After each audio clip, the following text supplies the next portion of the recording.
ورسوله النبي الكريم الأمين. قال النبي صلى الله عليه وسلم عن عبد الله بن مسعود رضي الله عنه عن النبي صلى الله عليه وسلم قال حياتي خير لكم تحدثون ويحدث لكم وفاتي خير لكم تعرض علي أعمالكم فما رأيت من خير حمدت الله وما رأيت من شر أستغفر الله لكم أو كما قال عليه السلام.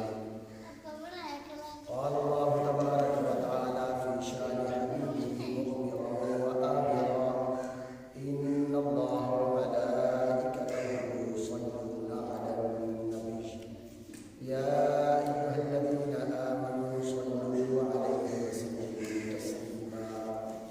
الصلاة والسلام عليك يا سيدي يا رسول الله. الصلاة والسلام عليك يا سيدي يا حبيب الله.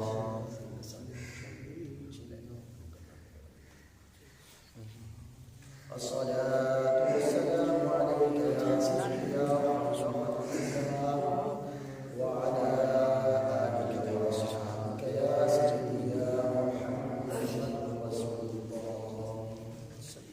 اللہ سبحانہ وتعالی کی حمد و ثنا کے بعد حضور تاجدار کائنات امام الانبیاء سید الانبیاء حضرت محمد مصطفیٰ صلی اللہ علیہ وآلہ وسلم کی پاک اور مقدس بارگاہ کے اندر لا تعداد اور انگن درود و سلام ہو.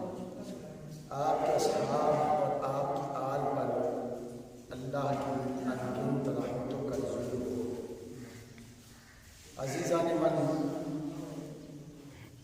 رجب المرجب کا پیارا مہینہ شروع ہو چکا ہے. جب یہ مہینہ شروع ہوتا تو پیارے آقا صلی اللہ علیہ وسلم اس مہینے کے اندر خاص طور پر عبادت فرماتے. رجب شریف، شعبان المعظم اور رمضان المبارک کے اندر پیارے آقا صلی اللہ علیہ وسلم پہلے سے بھی کہیں زیادہ عبادت فرماتے. حالانکہ پیارے آقا صلی اللہ علیہ وسلم کی مبارک عبادت کا تو یہ حال تھا. قرآن حکیم اس بات پر شاہد ہے، گواہ ہے کہ پیارے آقا کس قدر اللہ کی عبادت فرمایا کرتے. اتنی عبادت فرماتے پیارے آقا صلی اللہ علیہ وسلم سردیوں کی سخت اور لمبی راتوں کے اندر اتنے لمبے قیام کرتے، اتنی دیر اللہ کی بارگاہ میں کھڑے ہو کر قیام میں رہتے، عبادت میں رہتے کہ آپ کے مبارک پاؤں پر ورم ہو جاتے، آپ کی مبارک پنڈلیاں مبارکہ سوکھ جاتی عبادت کی وجہ سے، قیام کی وجہ سے، اللہ کی بارگاہ میں کھڑے ہونے کی وجہ سے.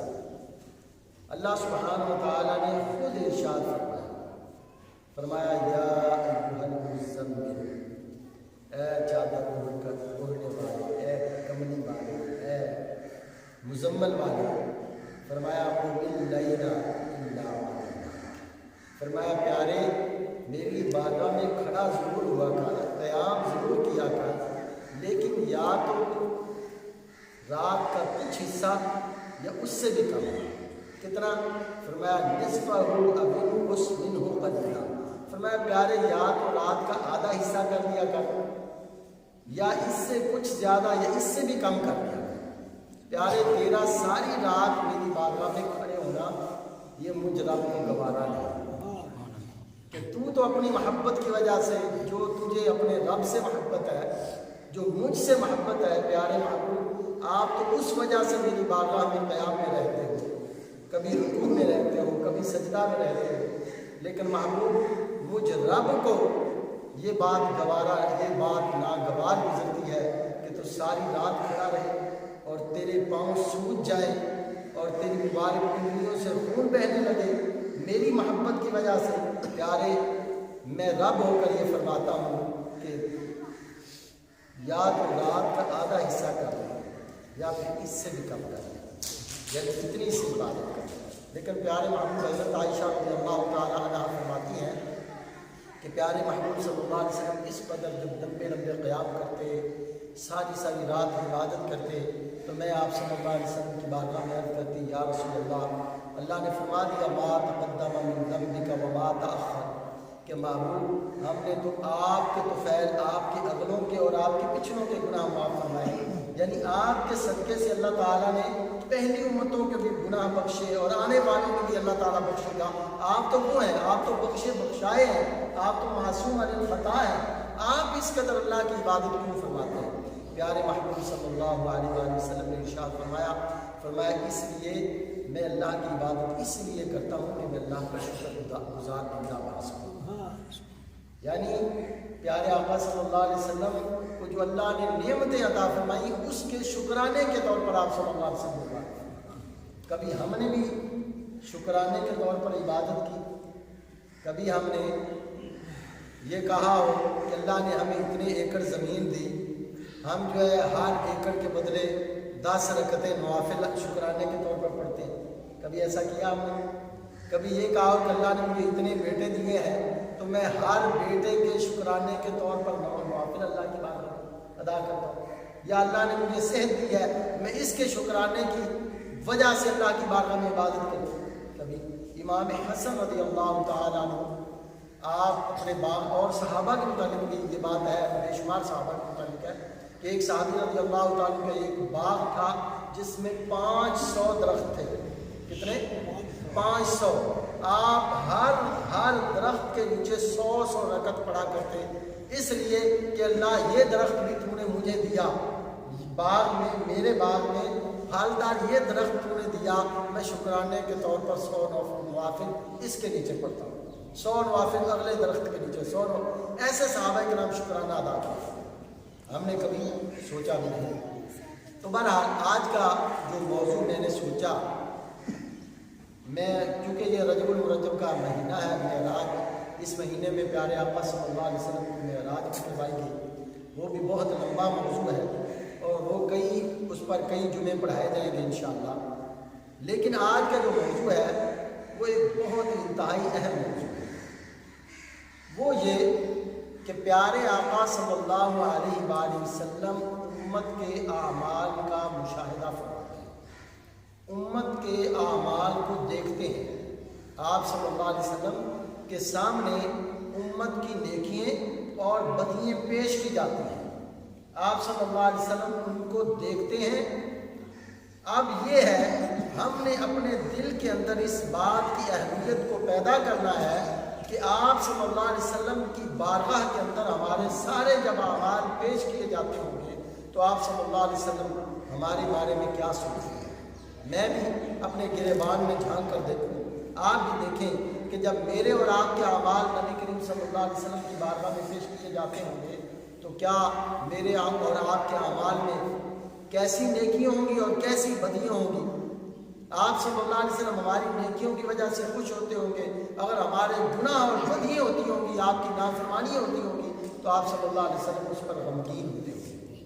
قرآن حکیم کے اندر اللہ سبحانہ و تعالیٰ نے ارشاد فرمایا فَكَيْفَ إِذَا جِئْنَا مِن كُلِّ أُمَّةٍ بِشَهِيدٍ، فرمایا تو کیسی ہوگی جب ہر امت سے ایک گواہ اس دن پیش کیا جائے گا۔ محبوب وہ کیسا وقت ہوگا، وہ کیسی گھڑی ہوگی، وہ کیسی ساعت ہوگی جب ہر امت کے لیے ایک گواہ پیش کیا جائے گا، ہر امت پر ایک گواہ پیش کیا جائے گا۔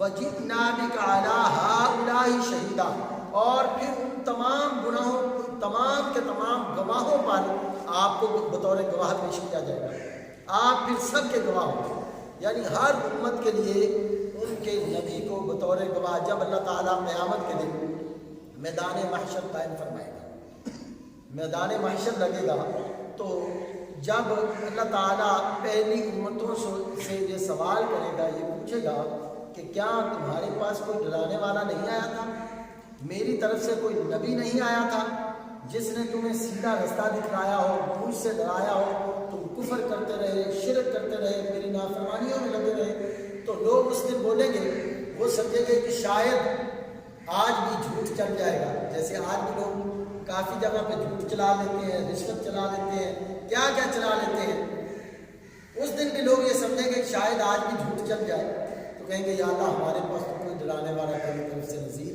نہیں آیا، کوئی ڈرانے والا نہیں آیا۔ اللہ سبحانہ و تعالیٰ پھر ان امتوں کے نبیوں کو بلائے گا، انبیاء کو بلائے گا اور فرمائیں گے کیا تم نے اپنی امتوں کو ڈرایا تھا مجھ سے؟ تو وہ کہیں گے یا اللہ ہم نے ڈرایا تھا، ہم تیرا پیغام لے کر گئے، تیری کتابیں ہم نے پڑھ کر سنائی، تیرے احکام ان پر بیان کیے۔ اللہ سبحانہ و تعالیٰ فرمائے گا نبیوں کو کہ تمہارا گواہ کون ہے؟ اللہ فرمائے گا تمہارا گواہ کون ہے؟ وہ کہیں گے یا اللہ ہمارے گواہ حضرت محمد مصطفیٰ صلی اللہ علیہ وسلم، آخر الزمان نبی، حضرت آپ کی امت اور آپ صلی اللہ علیہ وسلم ہمارے گواہ ہیں۔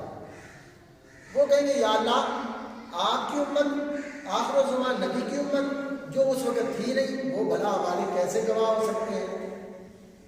جب آپ صلی اللہ علیہ وسلم کی امت سے پوچھا جائے گا تو عرض کریں گے کہ ہم نے اپنے پیارے محبوب سید الانبیاء حضرت محمد مصطفیٰ صلی اللہ علیہ وسلم کی زبان سے سنا کہ اللہ تعالیٰ نے پہلی امتوں کے لیے بھی نبیوں کو بھیجا، جیسا کہ اللہ تعالیٰ دوسرے مقام پر فرماتا ہے یا ایھا النبی انا ارسلناک شاہدا و مبشرا و نذیرا، کہ بے شک اے غیر دان نبی، اے غیر کی خبریں دینے والے نبی، ہم نے آپ کو شاہد اور مبشر بنا کر بھیجا، آپ کو گواہ اور خوشخبریاں دینے والا بنا کر بھیجا اور ڈر سنانے والا، یعنی آپ صلی اللہ علیہ وسلم پہلی امتوں پر بھی گواہ ہیں اور اس امت پر بھی گواہ ہیں، اس امت کے پر بھی شاہد ہیں، اور آپ صلی اللہ علیہ وسلم اپنی زندگی میں بھی شاہد تھے اور ظاہری حیات طیبہ میں، اور پھر وصال مبارکہ کے بعد روضہ انور کے اندر بھی پیارے آقا صلی اللہ علیہ وسلم امت کے اعمال کو ملاحظہ فرماتے ہیں، امت کے اعمال کو دیکھتے ہیں۔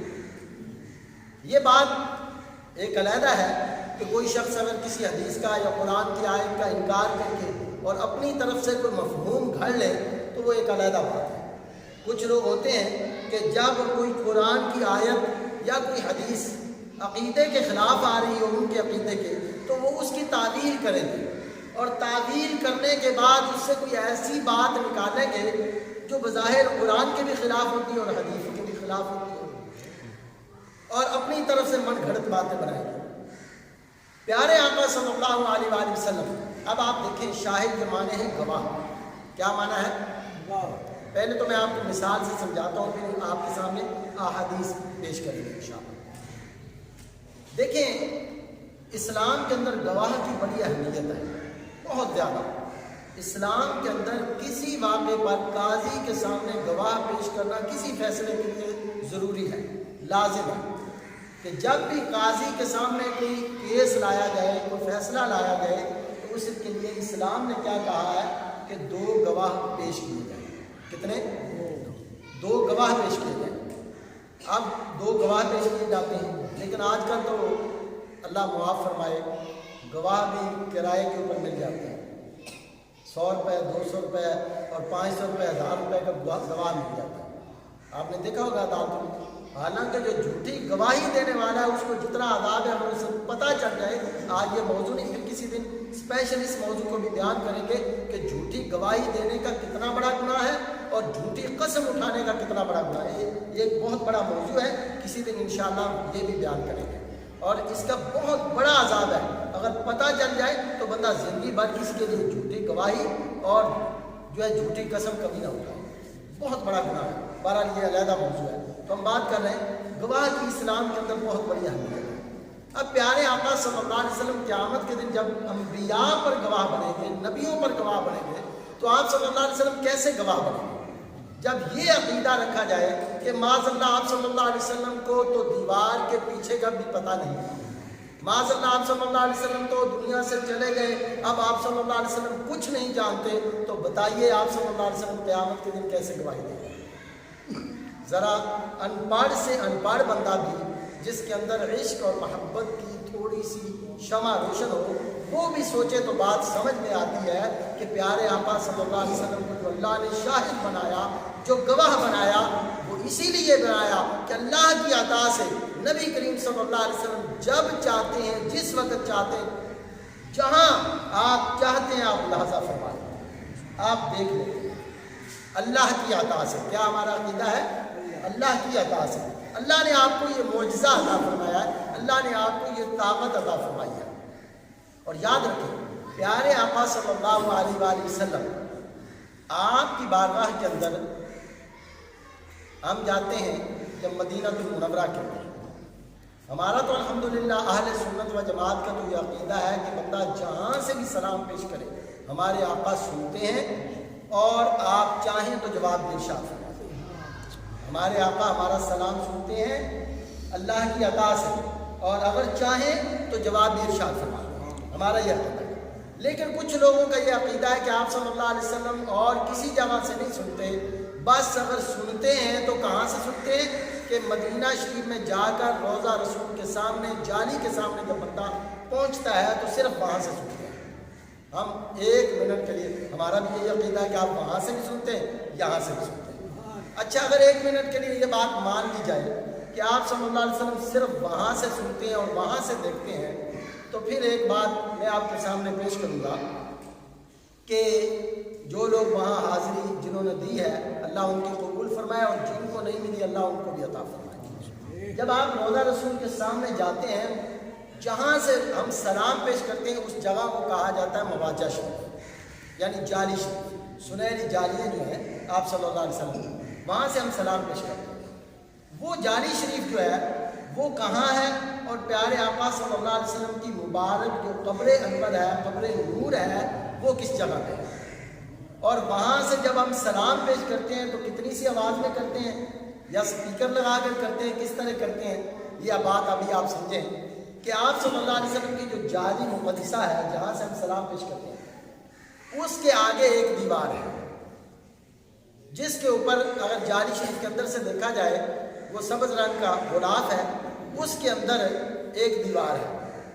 وہ جو دیوار ہے اس کے اندر پھر ایک دیوار ہے جس کو تکونی دیوار کہا جاتا ہے، یعنی یوں 3 کونوں والی اندر دیوار ہے۔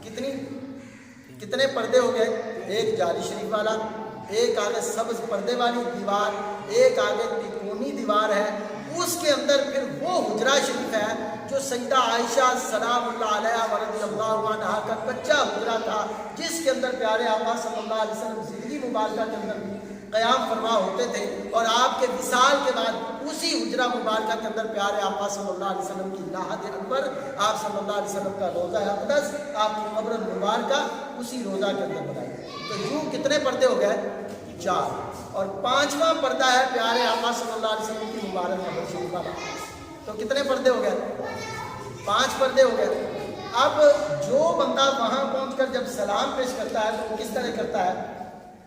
قرآن حکیم کے اندر حکم ہے یا ایھا الذین آمنوا لا ترفعوا اصواتکم فوق صوت النبی، سورۃ الحجرات کے اندر اللہ فرماتا ہے کہ اے ایمان والو میرے نبی کی آواز کے سامنے اپنی آواز کو بلند نہ کرو، فوق صوت النبی، میرے نبی کی آواز کے سامنے اپنی آواز کو ذرا سا بھی بلند نہ کرو۔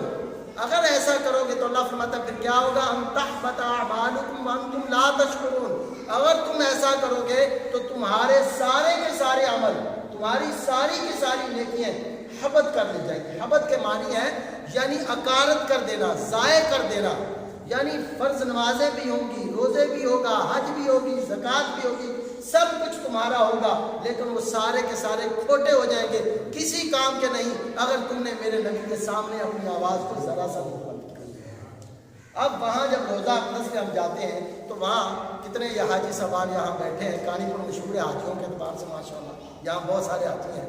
تو وہاں جب ہم جاتے ہیں تو کس طرح سلام پیش کرتے ہیں؟ یہ دیکھیں، ادب والے لوگ تو یوں ہاتھ باندھ لیتے ہیں، لیکن کچھ لوگ وہاں یوں اکڑے ہوئے ہوتے ہیں، وہاں بھی جا کر یوں اکڑے ہوئے ہوتے ہیں جی، یہاں یوں سر جھکا دیا تو کیا ہو جائے گا جی؟ شرک ہو جائے گا، معاذ اللہ ثم معاذ اللہ۔ اگر ادھر منہ کر جی دعا کر لی تو کیا ہو جائے گا جی؟ شرک ہو جائے گا، یعنی اتنا خوف ہوتا ہے شرک کا۔ لیکن ادب والے لوگ کیا کرتے ہیں؟ وہ یوں ہاتھ باندھ لیتے ہیں، ہاتھ باندھ کر یوں پیارے آقا صلی اللہ علیہ وسلم کی بارگاہ میں سلام پیش کرتے ہیں۔ میری آواز آپ کو آ رہی؟ آپ کو بھی نہیں آئی؟ یعنی اتنی سی آواز سے سلام پیش کیا جاتا ہے، بالکل آہستہ کہ بندہ خود بھی بمشکل سن سکتا ہے، کیونکہ وہاں بندہ چاہتا ہے کہ میرا سانس بھی اتنا اونچا نہ ہو کہیں میں بے ادب نہ بن جاؤں۔ ہر مکتبہ فکر والا باعث آواز سے، پست آواز سے سلام پیش کرتا ہے۔ اگر وہاں عقیدہ ہے کہ وہاں سے نبی کریم صلی اللہ علیہ وسلم سنتے ہیں 5 پردوں سے، کتنے پردوں سے؟ 5 پردوں سے، اگر وہاں سے سن سکتے ہیں تو پھر یہاں سے بھی سن سکتے ہیں، پھر پیارے آقا ہندوستان سے بھی سن سکتے ہیں، امریکہ سے بھی سن سکتے ہیں، کائنات کی ہر جگہ سے پیارے آقا سن سکتے ہیں۔ کیوں؟ قرآن کا فیصلہ ہے النبی اولا بالمؤمنین من انفسہم، فرمایا نبی جو ہیں وہ مومنوں کی جانوں سے بھی زیادہ قریب ہے۔ تمہارے نبی جو ہیں وہ مومنوں کی جانوں سے بھی زیادہ قریب ہے۔ اللہ سبحانہ و تعالیٰ نے اپنے متعلق کیا فرمایا وَنَحْنُ أَقْرَبُ إِلَيْهِ مِنْ حَبْلِ الْوَرِيدِ، فرمایا جب میرے بندے پوچھیں کہ تمہارا رب کہاں ہے، تم کو بتا دو کہ تمہارا رب جو ہے وہ تمہاری شاہ رگ سے بھی زیادہ قریب ہے۔ اللہ شاہ رگ سے زیادہ قریب، اور نبی کریم صلی اللہ علیہ وسلم کہاں ہے؟ جانوں سے بھی زیادہ قریب۔ یعنی اللہ تعالیٰ اپنے متعلق اللہ نے کیا فرمایا وَنَحْنُ أَقْرَبُ إِلَيْهِ مِنْ حَبْلِ الْوَرِيدِ، کہ میں تمہاری شاہ رگ سے بھی زیادہ قریب ہوں۔ اور نبی کریم صلی اللہ علیہ وسلم کے لیے کیا فرمایا النبی اولا بالمؤمنین من انفسہم، کہ تمہارے نبی جو ہیں وہ تمہاری جانوں سے بھی زیادہ قریب ہے۔ اب بتاؤ شاہ رگ کاٹی جائے تو جان باقی رہتی ہے یا نکل جاتی ہے؟ نکل جاتی ہے۔ تو پتہ چلا کہ شاہ رگ سے قریب اللہ سبحانہ و تعالیٰ ہے، اور جان سے بھی زیادہ قریب پیارے محبوب صلی اللہ علیہ وسلم۔ اللہ سبحانہ و تعالیٰ نے گویا کہ یہ بتا دیا کہ لوگوں ہے میرے بندو، جہاں میں ہوں وہاں میرے مصطفیٰ ہیں، جہاں میں ہوں وہاں میرے محبوب ہیں۔ اگر تم میرے محبوب کو جدا کرو گے تو جان باقی نہیں رہے گی، اگر مجھے جدا کرو گے تو پھر بھی تمہارا ایمان باقی نہیں رہے گا۔ تو پیارے محبوب کریم صلی اللہ علیہ وسلم مومنوں کے اتنا زیادہ قریب ہے۔ آپ صلی اللہ علیہ وسلم روزہ مبارکہ کے اندر بھی اسی طرح سنتے ہیں اللہ کی عطا سے۔ کس سے بولیے؟ اللہ کی عطا سے۔ اللہ نے آپ کو طاقت عطا فرمائی ہے، اور آپ صلی اللہ علیہ وسلم امت جہاں کہیں سے بھی امتی سلام پیش کرتا ہے پیارے محبوب اللہ کی عطا سے سنتے ہیں، کیونکہ اللہ تعالیٰ نے آپ کو یہ طاقت عطا فرمائی ہے۔ اللہ سبحانہ و تعالیٰ نے آپ کو یہ طاقت عطا فرمائی سننے کی۔ اب آپ نے ایک مشہور حدیث ہے، ایک روایت ہے مشہور، آپ نے سنی ہوگی، تاریخ الخلفاء کے اندر بھی ہے کہ سیدنا عمر فاروق رضی اللہ تعالیٰ نے ایک خطبہ جمعہ ارشاد فرما رہے ہیں، خطبہ جمعہ آپ دے رہے ہیں، حضرت سیدنا فاروق اعظم رضی اللہ تعالیٰ خطبہ جمعہ دیتے ہوئے، جیسے ہم عربی کا خطبہ پڑھتے ہیں نا، عربی کا خطبہ آپ پڑھتے ہیں، آپ تو خیر ان کی زبان ہی عربی تھی، وہ عربی میں جیسے ہم اردو میں تقریر کرتے ہیں وہ ابھی بھی عربی میں ہوتی ہے، تو عربی کے اندر آپ سیدنا عمر فاروق جب خطبہ ارشاد فرما رہے ہیں تو خطبہ ارشاد فرماتے ہوئے آپ بیچ میں یہ الفاظ فرمانے لگے یا ساریۃ الی الجبل، یا ساریۃ الی الجبل، اے ساریہ پہاڑ کی طرف دیکھ۔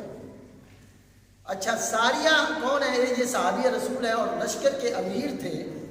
یہ ایک لشکر کو لے کر نہامند کے مقام پر سینکڑوں میل مدینہ منورہ سے دور جنگ پر گئے ہوئے تھے، اور کفار جو تھے وہ پہاڑ کی اوٹ سے مسلمانوں کو دھوکہ دے کر حملہ آور ہو رہے تھے۔ اگر اس طرح کفار حملہ کر دیتے تو سارے کے سارے مسلمان شہید ہو جاتے۔ سیدنا عمر فاروق رضی اللہ تعالیٰ عنہ سینکڑوں میل دور سے مدینہ المنورہ کے منبر سے فرما رہے ہیں اے ساریہ پہاڑ کی طرف توجہ کر، پہاڑ کی طرف دیکھ۔ حضرت ساریہ رضی اللہ تعالیٰ عنہ نے سینکڑوں میل دور آواز سنی اور پہاڑ کی طرف لشکر کا رخ کیا، اور کفار کے لشکر کو دیکھ کر ان کا قلعہ کما کر دیا اور ان کو جو ہے وہ شکست فاش دے دی حضرت عمر فاروق رضی اللہ تعالیٰ۔ جب کئی ماہ کے بعد وہ لشکر واپس آیا، ایلچی خبر لے کر آیا کہ الحمدللہ ہمیں فتح نصرت مل گئی، صحابہ بڑے حیران تھے۔ حضرت عمر کے خطبہ کے یہ ارشاد آپ نے یہ الفاظ ارشاد فرمائے تو صحابہ اس بات پر بڑے حیران تھے کہ آپ صلی اللہ علیہ وسلم نے کبھی یہ الفاظ خطبہ میں ارشاد نہیں فرمائے، آپ کے بعد سیدنا ابو بکر صدیق نے کبھی خطبہ میں یہ ارشاد نہیں فرمائے، حضرت عمر نے بھی آج سے پہلے خطبہ میں یہ الفاظ ارشاد نہیں فرمائے، لیکن آج آپ کو کیا ہوا کہ آج خطبہ میں کہہ رہے ہیں یا ساریہ الجبل، ساریہ کو پکار رہے ہیں کہ اے ساریہ پہاڑ کی جانب دیکھ۔ تو بہرحال جب وہ ایلچی فتح کی خوشخبری لے کر آیا اور آ کر بتایا کہ اللہ سبحانہ و تعالیٰ نے فتح نصرت عطا فرما دی ہے، تو صحابہ کرام رضوان اللہ اجمعین نے اس آنے والے سے پوچھا کہ کیا بات ہے، کیسے ملی؟ تو اس آنے والے نے یہ خبر دی کہ ہم بالکل کفار کے نرے میں آ چکے تھے۔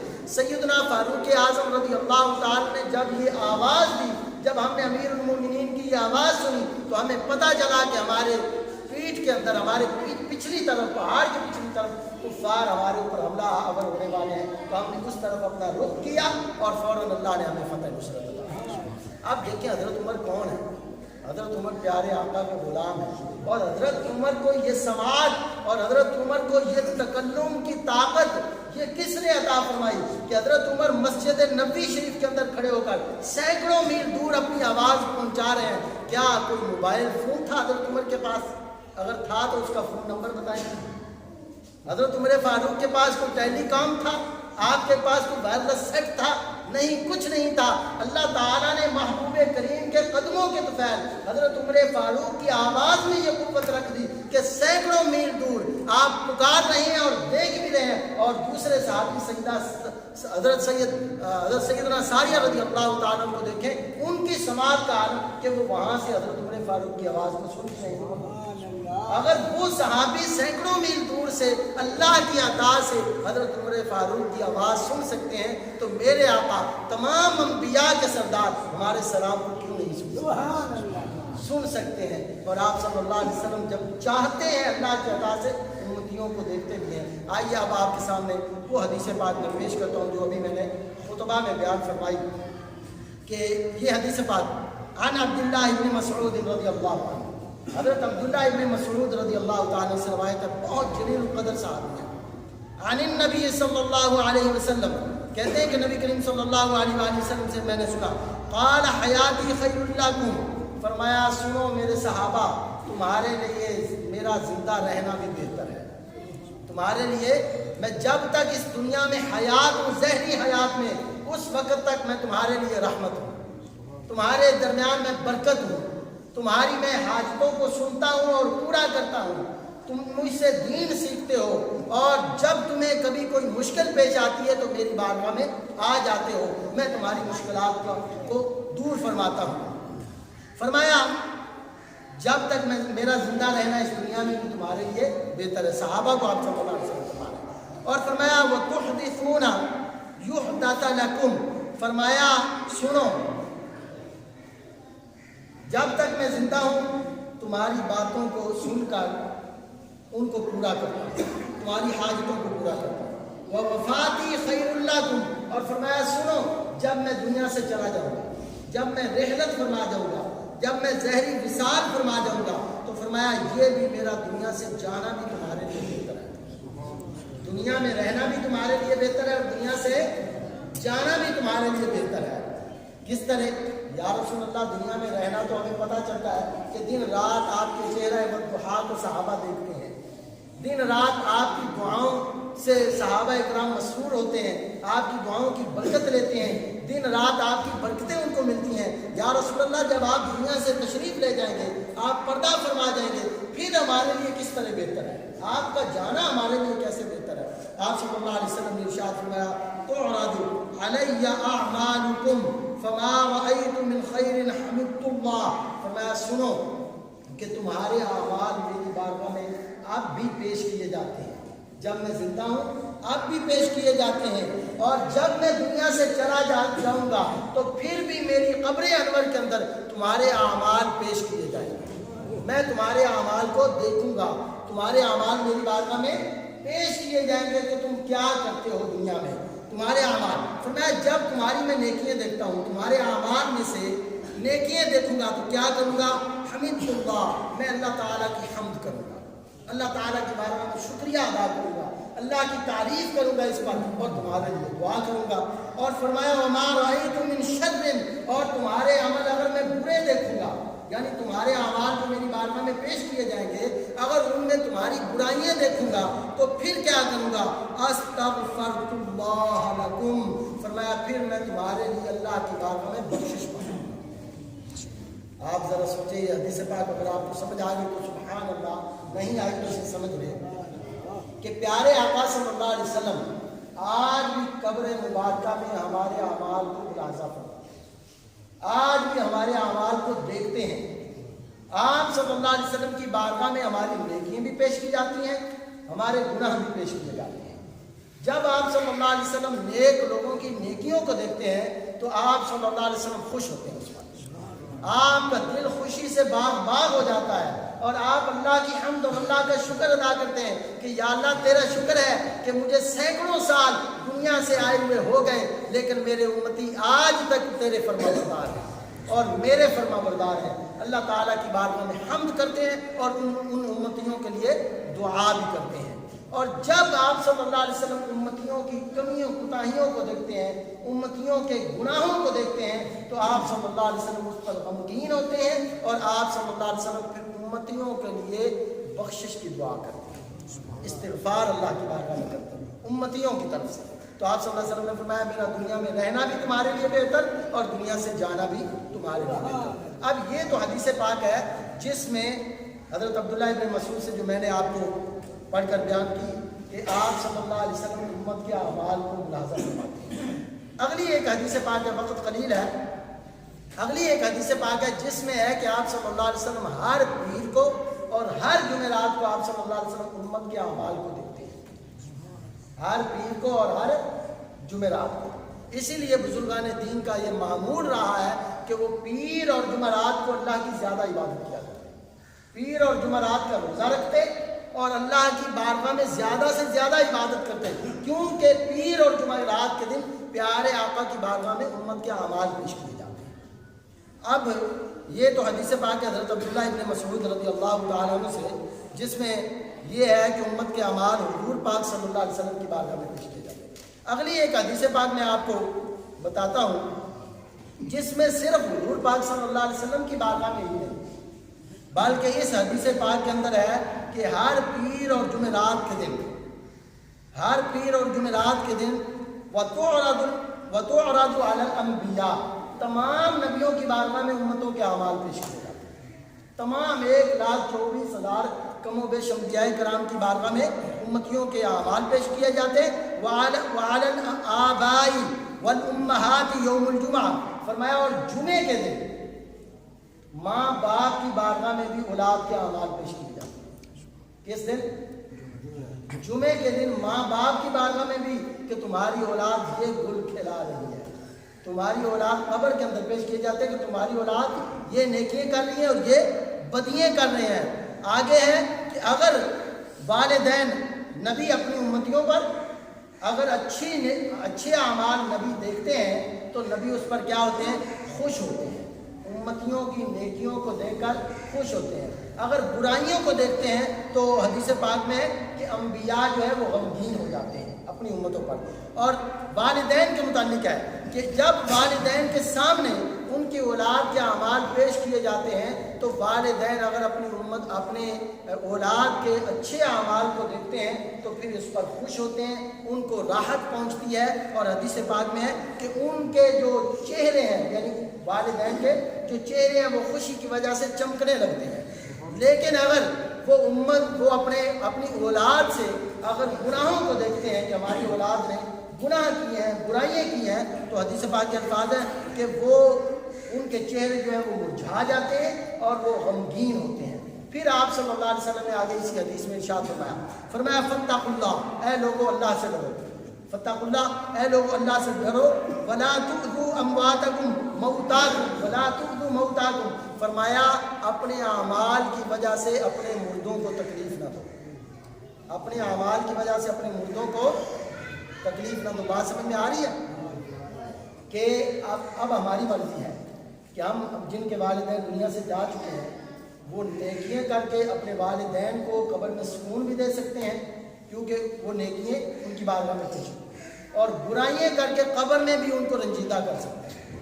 آج تک تو ہم سنتے رہے نا کہ لوگ دنیا میں والدین کا دل دکھاتے ہیں، لیکن اس حدیث سے ہمیں پتہ چلا کہ لوگ قبر میں بھی والدین کو سکون سے نہیں بیٹھنے دیتے، قبر میں بھی ان کا دل دکھاتے ہیں برائیاں کر کے۔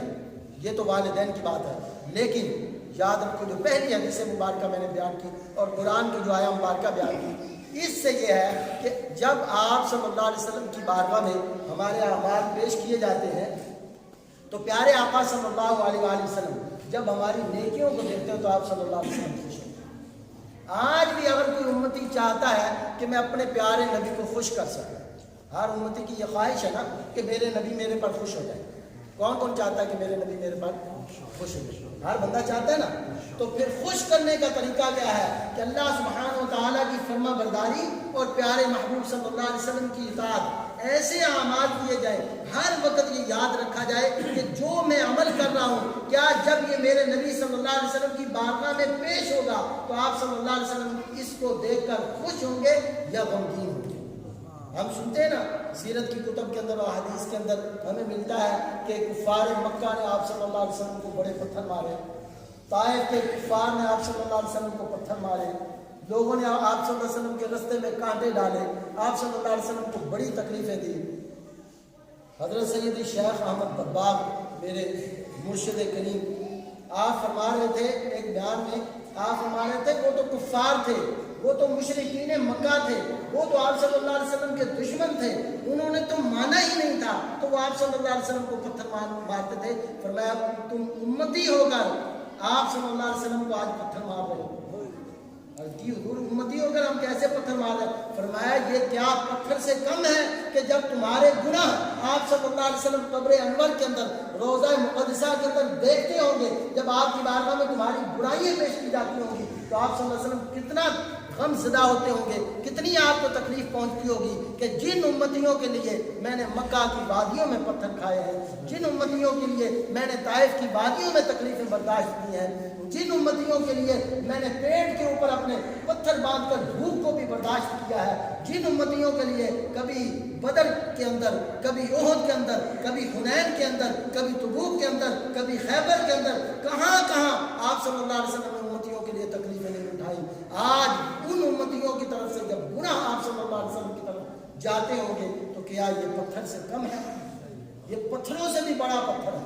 وہ تو دشمن تھے، وہ پتھر مارتے، وہ تو پہچانتے ہی نہیں تھے تو وہ پتھر مارتے تھے۔ ہم تو پہچانتے بھی ہیں، ہم تو یہ بھی کہتے ہیں کہ یا رسول اللہ ہمارے ماں باپ آپ پر قربان ہو جائیں، یا رسول اللہ آپ کے لیے ہمیں موت بھی قبول ہے، لیکن سنو موت تو قبول ہونے کی بات ہم زبان سے کرتے ہیں، کیا ہم پیارے آقا صلی اللہ علیہ وسلم کے لیے نیکیاں بھی کر رہے ہیں؟ آپ صلی اللہ علیہ وسلم کی بارگاہ میں جب ہماری نیکیاں پیش ہوتی ہیں تو اس قدر ہمارے اعمال ہیں، اس قابل ہیں کہ آپ صلی اللہ علیہ وسلم دیکھ کر خوش ہوتے ہیں۔